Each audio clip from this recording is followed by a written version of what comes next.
Halo guys, kali ini beritanya tentang Deddy Corbuzier lagi, tetapi dengan tamu yang berbeda. Belum seminggu, kalau kemarin pertemuannya di podcast miliknya dengan Bosman Mardigu yang sangat viral itu, sekarang ini lebih fenomenal lagi karena tamunya secara khusus tamu ini atau orang ini mantan pejabat, mantan menteri minta bertemu langsung dengan Deddy Corbuzier. Bagaimana kisahnya? Bagaimana duduk perkaranya? Let's take a look. Kemarin beritanya dengan Mardigu Bosman Mardigu, Bos Sontoloyo. Dan sekarang ini dengan Siti Fadilah yang dikabarkan jatuh sakit di penjara. Beliau secara khusus meminta bertemu dengan Deddy Corbuzier. Nah, bagaimana beritanya?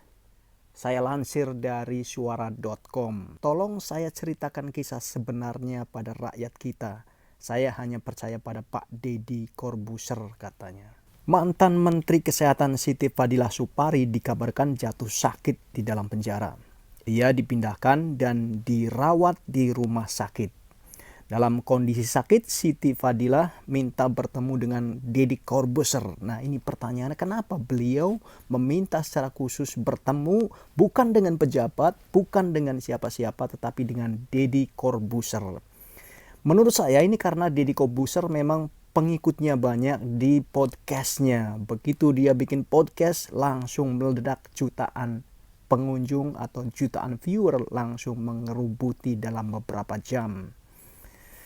Dalam kondisi sakit, Siti meminta bertemu dengan Deddy Corbuzier karena ingin menyampaikan beberapa hal. Salah satunya terkait dengan kasus yang dituduhkannya. Awalnya Deddy Corbuzier dihubungi oleh Siti Fadilah, mantan Menteri Kesehatan itu meminta bertemu lantaran khawatir tidak tahu usianya sampai kapan. Aduh, bikin sedih Bu, jangan begitu dong, tetap semangat Bu. Hal ini diungkapkan Deddy dalam unggahan di akun Instagram dan video yang di channel YouTube-nya pada Kamis 21 bulan 5 2020, berarti hari ini nih. Telepon saya berdering, begitu kata Pak Deddy. Halo Pak Deddy, saya Ibu Siti Fadilah. Ya Pak, yang dituduh korupsi tapi tak ada bukti Pak. Yang pernah melawan dunia untuk Indonesia, tulis Deddy dalam akun media sosialnya. Deddy menceritakan bagaimana Siti Fadilah mengabarkan bahwa ia jatuh sakit dan dirawat di rumah sakit. Saya hari ini dipindahkan dari penjara ke rumah sakit karena saya jatuh sakit, kata Ibu Fadilah. Entah usia saya sampai kapan. Saya bebas 4 bulan lagi, tapi saya takut kalau saya nggak sampai sana usia saya. Bolehkah Pak Deddy tengok saya dan saya ingin membagi cerita Pak, ujar Deddy menirukan ucapan dari Ibu Siti Fadilah. Mendapat kabar seperti itu, Deddy diam tak percaya. Bahkan Siti merasa hanya dapat menyampaikan satu hal ini kepada Deddy saja. Boleh ya Pak, tolong saya ceritakan kisah sebenarnya pada rakyat kita. Saya hanya percaya pada Pak Deddy untuk hal ini, ucap Siti seperti diturukan Deddy. Pembawa acara sekaligus YouTuber ini kemudian memutuskan untuk langsung pergi ke rumah sakit dan bertemu dengan Siti Fadilah. Saya pun bergegas tanpa berpikir menghampiri beliau. Saat malam ketika suara hujan masih menggerutu, berpikir tanpa waktu menuju rumah sakit, kata Deddy. Setibanya di rumah sakit, Deddy disambut Siti Fadilah dengan senyuman. Siti langsung berkata, saya tidak korupsi Pak, saya mati untuk bangsa. Sayalah satu-satunya orang di dunia saat ini yang berhasil menyetop pandemi dan saya sekarang di penjara. Deddy bahkan sempat menangis. Deddy bahkan sempat menangis mendengar cerita dan pengakuan dari Ibu Siti Fadilah.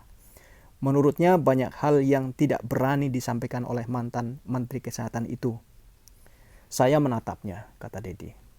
Mendengarnya bercerita dan saya menangis. Banyak yang beliau tak berani sampaikan. Perjuangannya, siksaan batinnya, hidupnya, kata Deddy. Dedi menegaskan kalau wawancara ini adalah permintaan dari Siti Fadilah sendiri. Warganet memberikan berbagai komentar dalam unggahan tersebut. Rata-rata mereka mendoakan Siti Fadilah. Yes, saya setuju. Saya juga mendoakan beliau tetap semangat, tetap sehat. Ibu Siti Fadilah, beliau orang yang jujur, menteri yang amat sangat luar biasa.